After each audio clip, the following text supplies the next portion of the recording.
6:44 here on a Wednesday morning. We welcome you back here to the program. Metro Sheriff Joe Lombardo joining us now for our Morning Cup of Joe segment. Sheriff Lombardo, thank you once again for joining us here bright and early on a Wednesday morning. How are you? Good morning, John. So leading up Did you get any sleep last night? Oh, no, sleep is overrated. Who needs it, right? It was a very busy election night, obviously.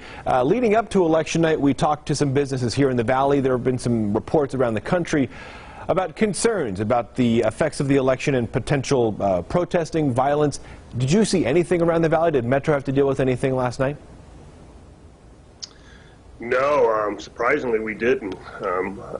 We were basing everything off what you heard and what you just described, and we thought we were going to have some concerns with the anarchists disrupting the polling locations, but thankfully we didn't. We had a very comprehensive plan put in place in conjunction with the Secretary of State and the Attorney General, and we ensured that we had officers available in case we were called, and thankfully nothing happened. So that gives me some pride in our community and people, how they deal with what's going on in the nation. So, but yet we still have a couple days to go, obviously, because decisions haven't been completely made, and hopefully it's not contested, and which causes us some concerns in going forward. So we're going to have all the resources still in place to deal with it for the next few days until we can finalize the vote across the nation and people make a decision how they're going to act.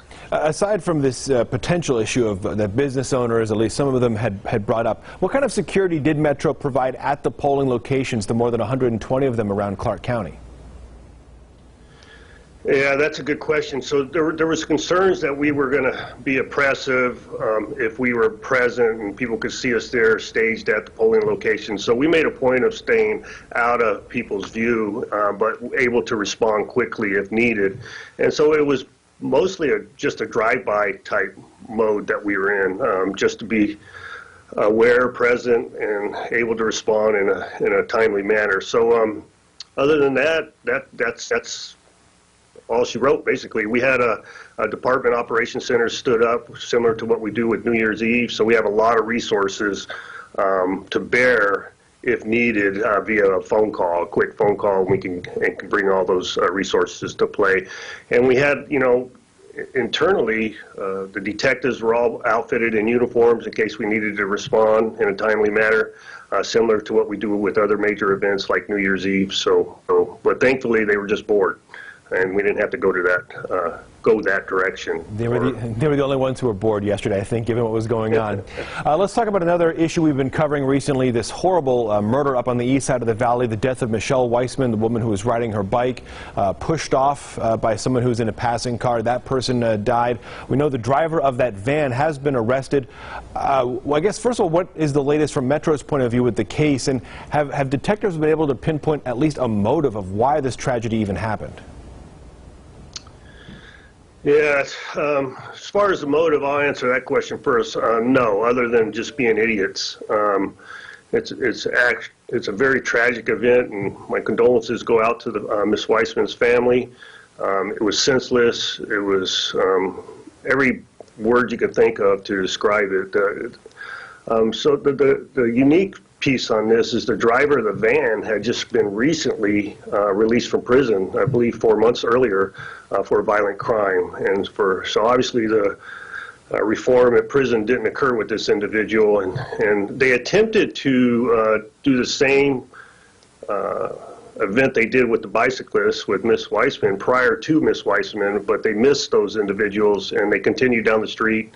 Apparently saw Miss Weissman and hit her in the back area and knocking her to the ground, which we know that she eventually died from her injuries. And then the individual that affected the hit was thrown from the car because of the force against Miss Weissman, and he eventually died too. And then we were able to get the driver of the van in custody. It was a weird event when the officers first arrived. They didn't know exactly what had taken place, and thankfully they were able to piece it together in a short period of time and do what they do. So Yeah, just an absolutely tragic situation on the east side of the valley. We will we'll follow that case and others.